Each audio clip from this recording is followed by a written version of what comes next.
How's it going, guys? It's me, Steve. Here is the latest in Disney news. Let's get into it. Beginning tomorrow, Disney will no longer require masks to be worn at the Walt Disney World Resorts Hotel and theme parks for guests who are fully vaccinated. Face coverings will still be required for all guests on Disney transportation, including Disney buses, monorails, and Disney Skyliner. The new policy will be effective June 15th.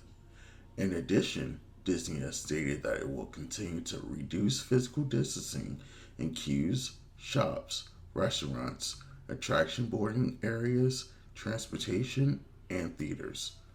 The last mask policy change came just over 3 weeks ago on May 15th, when Disney responded to new CDC and Orange County guidance and dropped its mask requirement for guests when outdoors.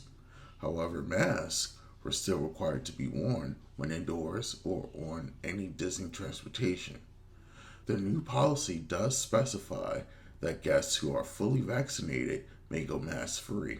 However, this does mean that Disney will be relying on the honor system, as there is no way for Disney to verify the vaccination status of its guests or employees. Big Thunder Mountain Railroad has reopened after refurbishment. Originally, Big Thunder was due to be down from June 7th until June 13th. A favorite ride where fans can race through a haunted gold mine aboard a speeding train on this thrilling coaster-style ride. Big Thunder Mountain Railroad is located in Frontierland next to Splash Mountain. The iconic image of famous sandstone formations can be seen across the park. Here is a first look at some new concept art showing Captain Marvel flying alongside Iron Man on the Iron Man roller coaster at Walt Disney Studios Park in Disneyland Paris. The art doesn't just show Iron Man flying alongside guests on the coaster, but also Captain Marvel. The Twitter account, the Sequoia Gang, have revealed a rendering of Iron Man's famous Hulkbuster suit in its new home in the former Blockbuster Cafe. The cafe closed in 2019 to make way for the Paris version of the Avengers campus. They've also given a look at the concept art for the Paris version of Pym Test Kitchen, which is already open at the Avengers campus at Disney California Adventure. The Iron Man coaster will be part of the new Avengers Land in Paris. Disneyland Paris will reopen to guests on June 17th, without the new land, which is still under construction. Internal casting has begun for offstage roles at Beauty and the Beast, live on stage at Disney's Hollywood Studios. The show has been dark since March 2020, but some characters from the show performed in the short-lived Disney Society Orchestra and Friends before Disney unceremoniously dumped the longtime musicians. While internal casting has begun, this doesn't necessarily mean the show will be back this summer. Sometimes it takes months after these casting calls that a show debuts, so it still may be a bit until you're welcome to be our guest at the Theater of the Stars on Sunset Boulevard. It is speculated that Belle, Gaston, Beast, and the rest of the village will return to stage by November 22nd, as that will be the 30th anniversary of the stage show, one of the longest running in all of the theme park history. This call is also probably a good sign for other entertainment that went dark during the pandemic, but it is still likely that some offerings will never return. As for what will and won't happen, only time will tell. In new videos from Disneyland Paris, cast members are getting ready to make magic again ahead of the park's reopening later this week. On Instagram, cast members in costumes are waving hello from their respective attractions. A revisited version of Tokyo Disney Resort's 35th anniversary song, Brand New Day, plays in the background. The song will play as Mickey and friends welcome guests back on the Main Street train station. It not only features attractions, cast members, but cast members in many different positions around Disneyland Paris getting ready to welcome back guests. When Disneyland Paris reopens on June 17th, it will be the first time in a year and a half that all Disney parks worldwide have been open in a year and a half. The all-new Port Courtier was lifted into position by crane this morning at Disney's Polynesian Village Resort. The structure has been in the process of being assembled over the last couple of months in the parking lot before today's installation.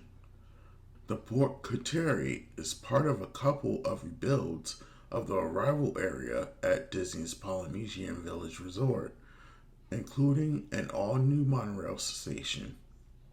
According to Walt Disney Imagineers Zach Ridley, one of the biggest changes will greet you right up front. A new Port Courtier will showcase the iconic mid-20th century architecture the Polynesian is famous for. Our team from Walt Disney Imagineering and Walt Disney World have crafted a design inspired by colors, patterns, and textures found throughout the resort. This new entry features a high-pitched, open truss roof covered in a thatch style. There's also a bold facade that features pops of color, complementing the longhouses found throughout the resort. Along the monorail station, bold new wooden screens will be covered with geometric patterns and bright, tropical colors that complete an exciting new composition that will greet you when you arrive. Epcot's new flagship merchandise location, Creation Shop, is set to open this summer, as well as Club Cool. Construction and painting at the World Celebration site have sped up in recent weeks as the opening approaches. Tarps remain over most of the Creation Shop windows. Pavement is now cleaned up around the new popcorn stand at one end of the Creation Shop. The building's color block exterior is being painted over. On the other end of the building, much of the roof overhang has been painted with gray primer. Windows are now being installed in the section closest to Spaceship Earth. Scaffolding still surrounds much of the building as work continues on the roof overhang. On the other side of the construction site, there has been significant progress on the Journey of Water walkthrough attraction, where construction only went vertical earlier this month. Beginning June 15th, fully vaccinated Disneyland guests will no longer be required to wear a mask indoors or outdoors. This policy goes into place today that the state of California is adopting the CDC's updated guidelines stating those who have been vaccinated do not need to wear masks or practice physical distancing. Guests ages 2 and up who are not vaccinated are still required to wear face coverings indoors except when dining. This does seem to imply they may be not required to wear masks outdoors, but this has not been confirmed. Vaccinated guests are not required to show proof of vaccination status, but must self-attest they are in compliance before entry. All guests must attest that they are aware of California's recommendation that guests be fully vaccinated or receive a negative COVID-19 test prior to making a theme park reservation. All guests, regardless of vaccination status, will be required to wear masks on bus transportation from the Toy Story parking lot, which reopens June 18th. This updated policy is similar to that of Walt Disney World, which began allowing guests to go maskless outdoors in mid-May and will allow fully vaccinated guests to go maskless indoors tomorrow. As someone who has been fully vaccinated since February, get a vaccination. I know it's a hot topic, but it will make your life 1,000 times simpler, and it will make everyone around you lives 1,000,000 times simpler. Thank you guys for all your love and support. The channel is slowly growing, so let's keep it up. I enjoy giving you news about all things Disney. Don't forget to subscribe and hit that notification bell so you won't miss any videos. While you're at it, don't forget to subscribe to my Instagram, which is Disney with Washington, for more content, and I guarantee you won't regret it. We're over 2,300 followers on Instagram. Now that we've hit over 2,000 followers, as I've said in previous videos, not only will I continue to give shoutouts and plug other Disney YouTuber channels, but I will also shout out Disney businesses. Today's shout out goes to Rollin with the Stones. Their link to their Insta and YouTube are down in the description. Thank you to everyone who follows my content, and we're just getting started.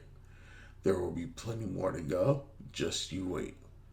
Let's get to 100 YouTuber subscribers.